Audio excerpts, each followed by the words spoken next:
में हो जाओ। कोई काम करने के पहले पहले थोड़ा विचार भी करना पड़ेगा। जल्दबाजी में आकर के कोई ऐसा काम करो और फिर बाद में रो, अच्छी बात नहीं है। वेद कहते हैं वो विद्वान नहीं है, बुद्धिमान नहीं है। विद्वान पुरुष तो वो है कि कोई काम करने के पहले एक बार विचार कर ले। कहें वेद बुझते बुध नहीं, ऐसा वेद कहते हैं। वो बुद्ध नहीं है, पंडित नहीं है, वो विद्वान नहीं है, वो ज्ञानी नहीं है। जल्दबाजी में आकर के ऐसा गलत काम करे और बाद में फिर रोए, वो विद्वान थोड़ी है।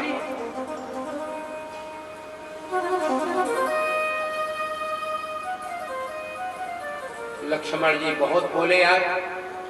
राम जी को लगा कि भैया को कैसे मैं भरत चरित सुनाऊं। एक बार तो राम जी ने कहा कि लक्ष्मण, तुम्हारा जो प्रवचन था ना बहुत जोरदार था, बहुत अच्छा बोले, लेकिन ये जो बात तुमने कही है ना, प्रभुता पाने के बाद मद होता है, बात सत्य है, गलत नहीं है, लेकिन ये बात भरत जी में लागू नहीं होगी। सच कहूं लक्ष्मण, भरत जी को एक पद नहीं, दो पद नहीं, तीन पद नहीं, अरे भरत जी को सर्वस्व, तीनों लोग 14 गुणों का पद दे दिया जाए। भरत जी को ब्रह्मा का पद, विष्णु का पद, शिव जी का पद, सारे पद दे दिए जाए तो भी उनके जीवन में कभी मद नहीं आ सकता। भरत होई न राज मद, विधि हरिहर पद पाई, कबहू के कांजी सी करनी, क्षीर सिंधु बिनसाय। क्या छाछ की एक बूंद दूध के सागर को बिगाड़ सकता है? छाछ की एक बूंद दूध से भरे हुए सागर को बिगाड़ सकता है, छाछ की बूंद सागर को नहीं बिगाड़ सकता। जैसे देखो भरत जी प्रेम के सागर हैं, चाहे 12 बजे के सूर्य को बादल अपने में भले विलीन कर लें, 12 बजे के सूर्य को अंधेरा भले ढक ले, सूर्य के सामने अंधेरा आ नहीं सकता, पर शायद 12 बजे के सूर्य को अंधेरा अपने में विलीन कर ले, पूरा आकाश सागरों में भले, पूरा आकाश है बादलों में भले विलीन हो जाए, ध्यान से सुनना, पूरा आकाश बादलों में भले विलीन हो जाए, मच्छर के फूंक से सुमेरु पर्वत भले उड़ जाए, पृथ्वी क्षमा का गुण भले त्याग कर दे, ये अशक्य शक्य हो जाए, ये असंभव संभव हो जाए, पर भरत के जीवन में कभी राजमद आ नहीं सकता। ये ताज लक्ष्मण, भरत जैसा भाई इस वसुंधरा में ना तो हुआ है, ना है, ना आगे होने वाला है। इसलिए भरत चरित पर शंका कभी मत करना। देखिए राम दर्शन की यात्रा में भरत जी के सामने ये 5वां विघ्न आया है। जब आप ईश्वर के समीप पहुंच जाओगे तो आपके खास भाई बंधु आपका विरोध करने में लग जाएंगे। भरत जी के सगे भाई लक्ष्मण विरोध किए हैं, भरत चरित पर शंका किया है। मीरा जी का विरोध उसकी ननद उदा ने किया। मीरा जी का पति गलत नहीं था, ननद ने विरोध किया। तुकाराम का विरोध उनकी पत्नी ने, तुकाराम जी की पत्नी ने तुकाराम जी का विरोध किया। प्रहलाद जी का विरोध प्रहलाद जी के पिता हिरण्यकशिप ने किया। विभीषण जी का विरोध रावण ने किया। ईश्वर के नजदीक जब आप पहुंच जाओगे तो आपके जो खास भाई बंधु हैं वो आपका काट छांट करने लगेंगे। ऐसा है वैसा है, कोई काम धंधा तो करता नहीं है, जब देखो तब कभी मंदिर में तो कभी सत्संग में तो कभी इधर 2-4 भक्तों को बैठाए हरी हरी चिल्लाता रहता है। पागल हो गया है, कोई काम का नहीं है, निकम्मा है। ईश्वर के नजदीक जब पहुंच जाओगे तो आपके खास भाई बंधु आपके विरोध में लग जाएंगे। दुनिया में आप कहीं चले जाओ, एक कमरा लेकर के रहो, वहां भी कोई ना कोई विरोधी आपका तैयार हो जाएगा। हाँ, जो जितने ही बड़े लोग हैं उनके उतने ही बड़े बड़े दुश्मन भी हैं मित्रों। हाँ, उनके उतने बड़े बड़े विरोधी भी हैं, जो जितने ही बड़े हैं। आप कहां जाओगे? लेकिन मेरे प्रभु ने लक्ष्मण भैया को समझा बुझा करके शांत कर दिया।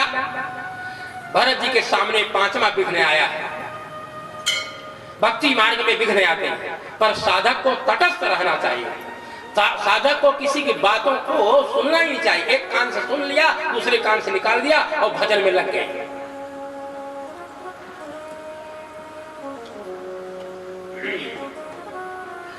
भरत और शत्रुसूदन सभी को मंदाकिनी गंगा के तट पर ठहरा करके निषाद को साथ में लेकर के अब प्रभु की कुटिया की तलाश कर रहे हैं।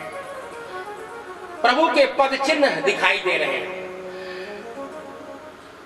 भरत जी को अपनी मां की करणी का जब स्मरण होता है तो भरत जी के पैर रुक जाते हैं। लेकिन प्रभु की जब भक्त वत्सलता का स्मरण करते हैं तो चरण, भरत जी के चरण, भरत जी के पैर आगे बढ़ने लगते हैं। अपनी मां की करणी का स्मरण जब करते हैं तो पैर रुक जाता है, एकदम रुक गया। लेकिन भक्त वत्सलता, प्रभु की उदारता, प्रभु की भक्त वत्सलता का जब स्मरण होता है तो पैर आगे बढ़ने लगता है।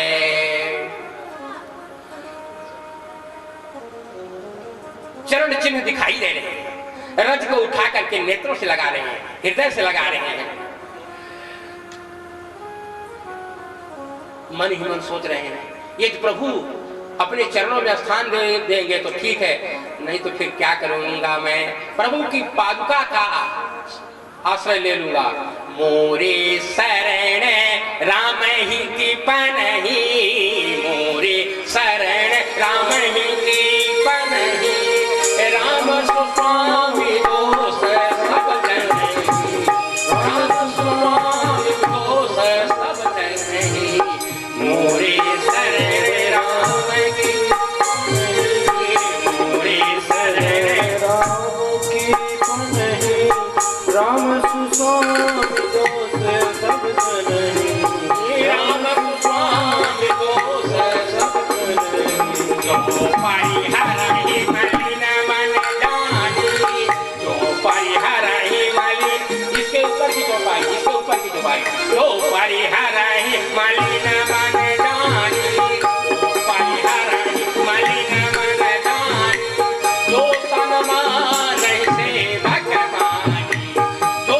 सन्मान सेवक मानी, मोरे शरण राम ही की पनहि, मोरे शरण राम ही की पनहि, राम स्वामी दोष सब जनहि, राम स्वामी दोष सब। मेरे प्रभु बड़े अच्छे स्वामी, दोष सब जनहि, दोष तो मेरा। भरत जी सारे दोष अपने में देख रहे हैं।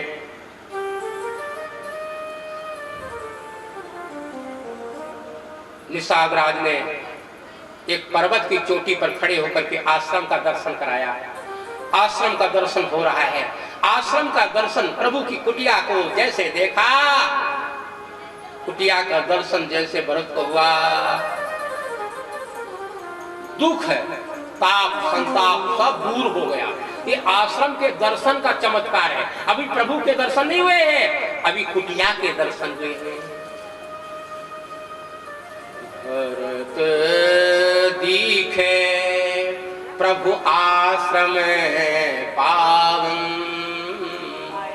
सकल सुमंगल सदन सुहावन, करत प्रवेश मिटे दुख दावा, जन योगी परमारथ पावा, ऐसा लगा मानो योगी को परम तत्व की प्राप्ति हो गई है। ऐसा सुख भरत जी को मिला आश्रम दर्शन से। प्रभु के आश्रम का दर्शन करके इतना सुख का अनुभव कर रहे हैं मानो योगी को परम तत्व की प्राप्ति हो गई है।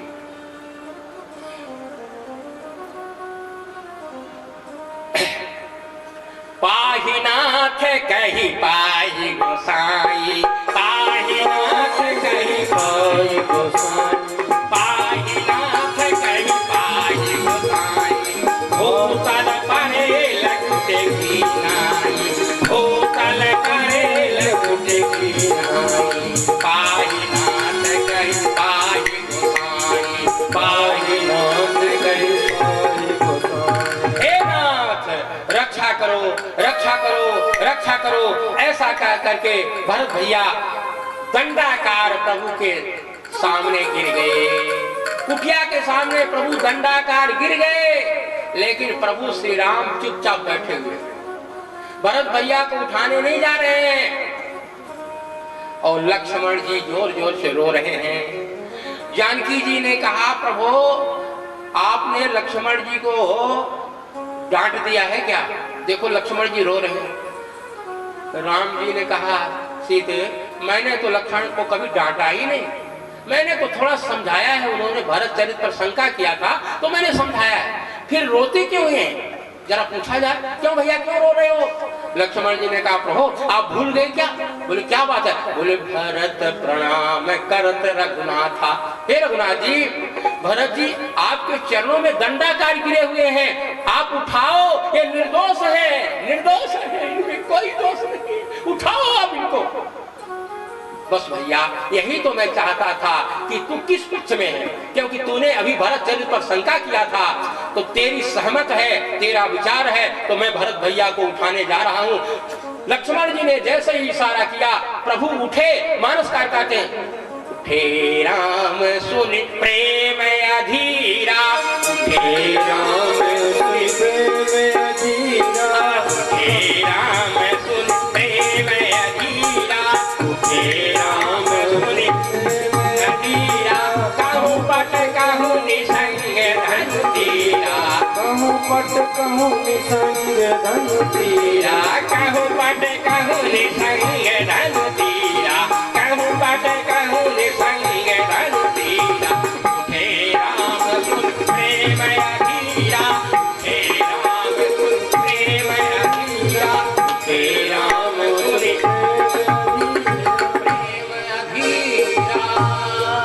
प्रेम अधीरा। भरत भैया को उठाने के लिए प्रभु प्रेम में अधीर हो गए, विभोर हो गए। जब उठे तो प्रभु के शरीर से 4 वस्तु गिरी। बलकल वस्त्र कहीं गिरा, धनुष कहीं गिरा, तरकस कहीं गिरा और बाण कहीं गिरा। एक संत का भाव है, भरत जी ने 4 वस्तुओं का त्याग करके प्रभु की शरणागति ली। धर्म अर्थ काम मोक्ष, ये 4 वस्तु को ठुकरा करके भरत जी प्रभु की शरणागति दी है। तो इतना ही त्याग करके प्रभु श्री राम भैया भरत को उठाने जा रहे हैं। 4 वस्तु का त्याग भरत जी ने किया, तो आज मेरे प्रभु ने भी ये 4 वस्तु का त्याग कर दिया। मानो भरत जी से कह रहे हैं भरत तुम्हारे सामने मैं हार गया, तुम्हारे प्रेम के सामने मैं भरत हारा हुआ हूँ। तूने 4 वस्तु का त्याग किया तो मैं भी इनको त्याग रहा हूँ। ये चारों चैतन्य थे, प्रभु के शरीर से अलग हुए। ऐसा भी भाव है, किसी संत का ऐसा भाव है कि ये चारों चैतन्य थे। इन चारों ने विचार किया, बलकल वस्त्र, धनुष बाण और तरकस ने विचार किया कि इतना बड़ा महात्मा धरती पर गिरा हुआ है, रज का स्पर्श करके आनंद में मगन हो रहा है, धरती पर गिरा हुआ है, और हम लोग प्रभु के कंधे पर भार बने हुए हैं, प्रभु के शरीर पर बोझ बने हुए हैं। जरा हम लोग भी धरती पर लोट-पोट करके प्रभु के चरणों की रज का आनंद लें। तो ये जितने थे सब चैतन्य थे, प्रभु के शरीर से हट करके लोट-पोट करने लगे, क्योंकि प्रेमावतार भरत जी महाराज धरती पर पड़े हुए हैं। तो ये भी धरती पर गिर गए, सब लोट-पोट करने लगे। अथवा प्रभु ने इन चारों का त्याग कर दिया। प्रभु श्री राम भैया को उठाने लगे, बर बस लिए उठायुर लाए कृपा निधान, भरत राम की मिलन लखी बिसरे सब